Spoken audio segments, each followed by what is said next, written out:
Hi friends, welcome to our channel. நம்ம already chain stitch and lock stitch எப்படி பண்ணுறதுன்னு practice பண்ணியிருக்கீங்கன்னு நினைக்கிறேன். Practice பண்ணியிருந்தீங்கன்னா இது அடுத்த ஸ்டிச் நம்ம கண்டினியூ பண்ணலாம். பீடை வந்து எப்படி நம்ம ஸ்டிச் பண்ண போகிறோம். இதை செயின் ஸ்டிச் தெரிஞ்சாலே நம்ம பீடை வந்து ஈஸியாக ஸ்டிச் பண்ண ஆரம்பிச்சிடலாம். இப்போ எப்படின்னு பாருங்கள். நம்ம ஆஸ் யூஷுவல் எப்பயும் போல் ஒரு ஸ்டிச் எடுப்பீங்க இல்லையா, அந்த மாதிரி ஸ்டார்டிங்கில் எடுத்துகிட்டு குட்டியாக ஒரு ஸ்டிச் எடுத்து வச்சுக்கோங்க. இதுக்கு இன்றைக்கி நான் 14 நீடில் தான் யூஸ் பண்ணுறேன். இப்போ சுகர் பீடு இப்படி இருக்கா, இந்த நீடில் இந்த பீடுக்குள்ளே இப்படி விட்டுட்டு உங்களுடைய மோதிர விரலால் இப்படி இழுத்துக்கோங்க. ஓகே, மறுபடியும் விட்டுக்கோங்க. மோதிர விரல் வச்சு இப்படி எடுத்துகிட்டு எப்பயும் போல் நம்ம எப்படின்னா சொல்லியிருக்கோம், நீடில் வந்து நம்ம எந்த டைரக்ஷனில் ஒர்க் பண்ணணுமோ அந்த டைரக்ஷனில் தான் ஹூக் இருக்கணும். ஸோ ஹூக்கில் மாட்டிக்கிட்டோமா, இப்போ 2 பீடையும் மெதுவாக இப்படி தள்ளிடுங்க.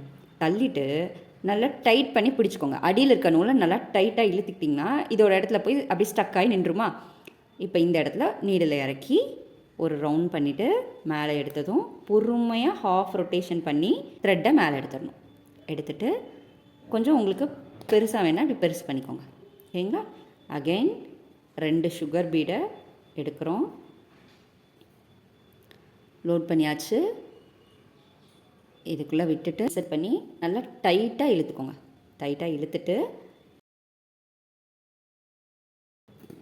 ஓகே. ஃபஸ்ட்டு போடுறதுக்கு கொஞ்சம் கஷ்டமாக தான் இருக்கும்.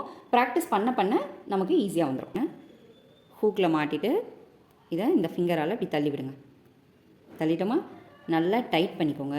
டைட் பண்ணாமல் விட்டுட்டோன்னா ஒரு பீடுக்கும் இன்னொரு பீடுக்கும் இடையில லூஸ் வந்துடும். ஓகேங்களா? நல்லா டைட் பண்ணிவிட்டு உள்ளே சுற்றி ஹாஃப் ரொட்டேஷன் பண்ணி யூஸ் பண்ணி எடுத்துக்கோங்க.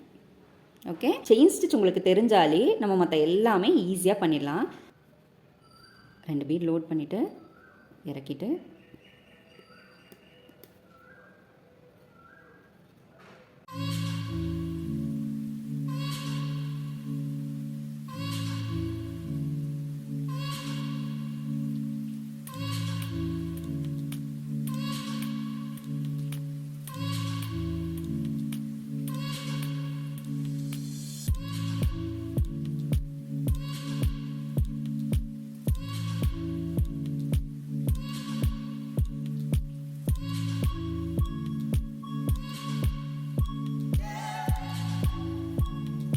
இங்கே பாருங்கள். இது வந்து உங்களுக்கு 2 இருக்கிறதுனால ஸ்டிஃபாக இருக்கும். மூவ் பண்ணினாலும் தெரியாது. இங்கே பாருங்களேன், இது 3ஆக இருக்கும்போது உங்களுக்கு நீங்கள் டைட்டே பண்ணியிருந்தாலும் 3ஆக இருக்கும்போது உங்களுக்கு அந்த வளைஞ்சு வர்றதுக்கு வாய்ப்பு இருக்குது. இதே இந்த 2 இருக்கிறது பாருங்கள், ஸ்டிஃபாக இருக்கும். இந்த 3ங்கும்போது உங்களுக்கு சென்டரில் ஒரு கேப் கிடச்சிடும். அதனால தான் நம்ம எப்பயுமே என்ன பண்ணிக்கணும், 2 லோட் பண்ணுங்கள் அப்படின்னு சொல்கிறது. அதே மாதிரி ரொம்ப கிட்ட நெருக்கமாக டைட்டன் பண்ணி போடாமல் இருந்தால் ஒரு கேப் கிடைக்கும். அதுவும் எப்படின்னு சொல்கிறேன். இப்போ நம்ம வந்து ரொம்ப டைட்டன் பண்ணலைங்க பாருங்கள். நான் நார்மலாக வச்சுட்டு சும்மா இவ்வளோ கேப் விட்டு இப்படி வச்சுறேன். அப்போது இந்த இடத்துல பார்த்தீங்கன்னா உங்களுக்கு என்ன தெரியும், ஒரு பீடுக்கும் இன்னொரு பீடுக்கும் இடையில அந்த கேப் ஃபார்ம் ஆகிடும். அதுக்காக தான். அப்புறம் நம்ம நெக்லைன்லலாம் போடும்போது ஃபினிஷிங் வந்து நீட்டாக இருக்காது. ஸோ நம்ம என்ன பண்ணிக்கணும், 2 பீடாக வச்சு ப்ராக்டிஸ் பண்ண போகிறோம். நீட்டாக நல்லா டைட் பண்ணிக்கோங்க. அவ்வளோதான். உங்களுக்கே தெரியும், நீங்கள் போட நமக்கு அந்த பீடோட எண்டு வரைக்கும் நம்ம த்ரெட்டை இழுத்துட்டோமா, இந்த பீடோட எண்டு வரைக்கும் நம்ம த்ரெட்டை இழுத்துட்டோம் அப்படின்னா அந்த எண்டில் நம்ம லாக் பண்ணிக்கலாம். ஓகேவா?